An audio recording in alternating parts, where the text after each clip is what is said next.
মোৰ এৰিয়া হয়, পৰ্বতজোৰা এৰিয়া হয় আৰু এইটো বহুত ভিতৰুৱা এটা অঞ্চল গাঁও হয়।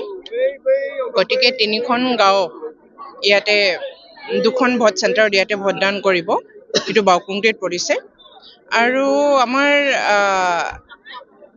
NDA হিচাপে ভোটদান কৰিব আৰু সকলোৱে পৰ্বতজোৰা সকলোৱে ভোটদান কৰিব আৰু হাগ্ৰামা মহিলাৰীৰ আশা যে এইবাৰ 15জন MLA লৈ পেলাই দিছপুৰত আমাৰ এটা ষ্ট্ৰং এটা ডিচিশ্যন বা অংশীদাৰ হোৱাৰ অসম চৰকাৰৰ লগত আমাৰ এটা ভাল এটা অংশীদাৰ হোৱাৰ এটা যি হাগ্ৰামা মহিলাৰীৰ প্ৰচেষ্টা, এইটো প্ৰচেষ্টা সকলো ৰাইজে সঁহাৰি জনাব।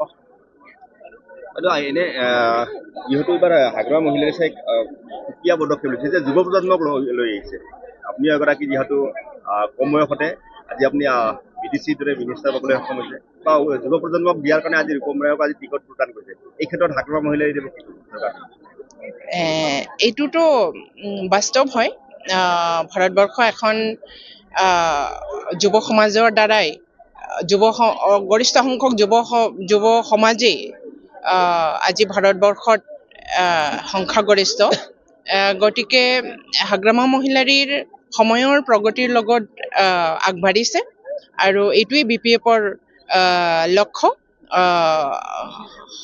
সময়ৰ গতিত আমি আগবঢ়াই গৈ আছো আৰু কণ্টিনিউ প্ৰচেছ। আমাৰ পিছত আমাৰ আৰু নতুন প্ৰজন্মক স্থান দিয়াটো এটা দীঘলীয়া পৰ্যালোচনা কৰি বা দীঘলীয়া এটা চিন্তাধাৰাৰে দলক আগুৱাই লৈ যোৱাৰ এইটো এটা প্ৰচেষ্টা। ধন্যবাদ।